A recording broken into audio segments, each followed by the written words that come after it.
ಇದೇ ವಿಚಾರಕ್ಕೆ ಸಂಬಂಧಪಟ್ಟಂತೆ ಮಾತನಾಡಲಿಕ್ಕೆ ಹಿರಿಯ ನಟಿ ಮಾಳ್ವಿಕಾ ಅವರು ದೂರವಾಣಿ ಸಂಪರ್ಕಕ್ಕೆ ಸಿಕ್ಕಿದ್ದಾರೆ. ಮೇಡಮ್ ನಮಸ್ತೆ. ನಮಸ್ತೆ. ಹಿರಿಯ ನಟರು, ನಿರ್ಮಾಪಕರು ದ್ವಾರಕೀಶ್ ಅವರು ನಮ್ಮ ನಗಲಿದ್ದಾರೆ ಮೇಡಮ್, ಏನ್ ಹೇಳ್ತೀರಿ? ನೋಡಿ, ಅದ್ದೂರಿ ಸಿನಿಮಾ ಅಥವಾ ಈ ಬಿಗ್ ಬಜೆಟ್ ಸಿನಿಮಾ ಈ ತರದನ್ನ ಕನ್ನಡ ಸಿನಿಮಾಕ್ಕೆ ಪರಿಚಯಿಸಿದವರು ದ್ವಾರಕೀಶ್ ಅವರು. ಪ್ರಾಯಶಃ ಅವರ ಪೀಳಿಗೆಯ ಕಲಾವಿದರಾಗ್ಲಿ, ಅವರ ಪೀಳಿಗೆಯ ನಿರ್ಮಾಪಕರಾಗ್ಲಿ, ನಿರ್ದೇಶಕರಾಗ್ಲಿ ತುಂಬಾ ಜನ ಏನ್ ನಮ್ಮ ಮಧ್ಯೆ ಇಲ್ಲ. ಅನೇಕರು ದಿವಂಗತರಾಗಿದ್ದಾರೆ.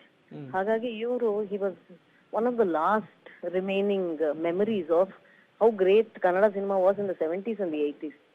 ಯಾವಾಗ ನಾವು ಒಂಥರ ಎಲ್ಲರಿಗಿಂತ ಸ್ವಲ್ಪ ನಾವು ಆರ್ಥಿಕ ಪರಿಸ್ಥಿತಿ ನಮ್ದು ಬೇರೆಯವರಷ್ಟು ಸಮೃದ್ಧವಾಗಿರ್ಲಿಲ್ವಲ್ಲ, ಬೇರೆ ಪರಭಾಷೆಗಳಷ್ಟು. ಆ ಕಾಲದಲ್ಲಿ ಕನ್ನಡ ಸಿನಿಮಾನ ಇವರು ಜಗತ್ತಿಗೆ ತೋರಿಸಿದಂತಹ ವ್ಯಕ್ತಿ. ಅವರು ತಲೆಮಾರಿನ ಜನರೇ ಬಹಳ ಕಡಿಮೆ ಜನ ಇದ್ದಾರೆ. ಹಾಗಾಗಿ ಅವ್ರನ್ನ ನೀವು ಈ ರೀತಿ ಇವತ್ತಿನ ಪೀಳಿಗೆಗೆ ಪರಿಚಯಿಸ್ತಾ ಇರೋ ಒಂದ್ ರೀತಿ ನೀವು ಪರಿಚಯ ಮಾಡ್ತಾ ಇದ್ದೀರಿ. ಯಾಕೆಂದ್ರೆ ಅವರೆಲ್ಲ ಕೆಲಸ ಮಾಡಿ ಬಹಳ ವರ್ಷಗಳಾಗಿದೆ. ಆದ್ರೆ ಅವರ ಕೊಡುಗೆಯನ್ನ, ಅವರ ಸಾಧನೆಗಳನ್ನ ಸ್ಮರಿಸ್ಕೋಬೇಕಾಗಿರೋದು ಎಲ್ಲ ಕನ್ನಡಿಗರ ಕರ್ತವ್ಯ. ನನಗನ್ಸುತ್ತೆ ಕನ್ನಡ ಸಿನಿಮಾದ ಇತಿಹಾಸದ ಪುಟಗಳಲ್ಲಿ ಬಹಳ ದೊಡ್ಡ ಪ್ರಧಾನವಾದ ಒಂದು ಪುಟದಲ್ಲಿ ಅವ್ರು ಇರ್ತಾರೆ. ಮತ್ತು ಅವ್ರ ಬಗ್ಗೆ ಹೇಳ್ತಾ ಹೋಗ್ಬಹುದು. ನಾನು ಹೇಳಿದ್ನಲ್ಲ, ಅದ್ದೂರಿ ಸಿನಿಮಾ ಅನ್ನೋದನ್ನ ಪರಿಚಯಿಸಿದವರು ಅವರು ಇನ್ ಮೆನಿ ವೇಸ್. ಅದ್ರ ಜೊತೆಗೆ ತುಂಬಾ ನಗಿಸಿದ್ದಾರೆ. ಒಂದು ಇಡೀ ಒಂದು ನನಗನ್ಸತ್ತೆ 50, 60, 70ರ ದಶಕದಲ್ಲಿ ಕನ್ನಡ ಸಿನಿಮಾದಲ್ಲಿ ನಗುವನ್ನ ಹಂಚಿದಂತಹ ಒಬ್ಬ ಅತ್ಯಂತ ಅದ್ಭುತ ಕಲಾವಿದ.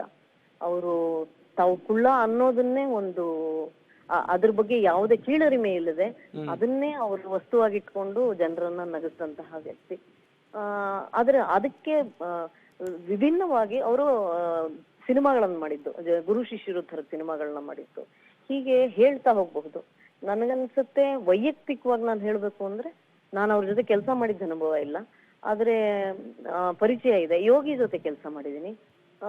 ಆಪ್ತ ಮಿತ್ರ ಸಮಯದಲ್ಲಿ ಆರ್ಥಿಕ ಸಂಕಷ್ಟದಲ್ಲಿ ಅವ್ರ ಪರಿವಾರ ಇತ್ತು.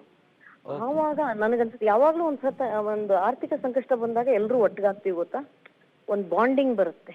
ಆ ತರ ಒಂದ್ ಫ್ಯಾಮಿಲಿ ತರ ಆಗಿದ್ದು ಆ ಸಮಯದಲ್ಲಿ. ಆಪ್ತ ಮಿತ್ರ ಅದಾದ್ಮೇಲೆ ಎಷ್ಟು ದೊಡ್ಡ ಹಿಟ್ ಆಯ್ತು. ಸೊ ಹೀಗೆ ನಮ್ಗೆ ಚಿತ್ರರಂಗಕ್ಕೆ ಬಹಳ ನಿಜವಾಗ್ಲೂ ಇದನ್ನ ಹೇಳ್ಬೇಕು, ತುಂಬಲಾರದ ನಷ್ಟ ಅಂತ ಅನೇಕರು ಹೇಳ್ಬಹುದೇನೋ, ನಿಜ ಅರ್ಥದಲ್ಲಿ ತುಂಬಲಾರದ ನಷ್ಟ. ಯಾಕೆಂದ್ರೆ ಈ ತರದ ಪಿಕ್ಚರ್ಗಳು, ಈ ತರದ ಸಾಧನೆಗಳನ್ನ ಮಾಡೋ ವ್ಯಕ್ತಿಗಳು ಮತ್ತೆ ಮತ್ತೆ ನಮ್ಗೇನ್ ಸಿಗೋದಿಲ್ಲ. ಹಾಗಾಗಿ ಅವರ ನಿರ್ಗಮನ ಇವತ್ತು ಬಹಳ ಬೇಸರದ ವಿಷಯ. ಮತ್ತು ಮುಂದಿನ ದಿನಗಳಲ್ಲಿ ಅವರ ಕೊಡುಗೆ ಮತ್ತು ಅಪಾರ ಮತ್ತು ಅಗಣ್ಯ ಅಂತಾನೆ ಹೇಳ್ಬೋದು. ಥ್ಯಾಂಕ್ ಯು ಮೇಡಮ್, ಇಷ್ಟೊತ್ತು ಪಬ್ಲಿಕ್ ಟಿವಿ ಜೊತೆಗೆ ಮಾತನಾಡಿದ್ದಕ್ಕಾಗಿ.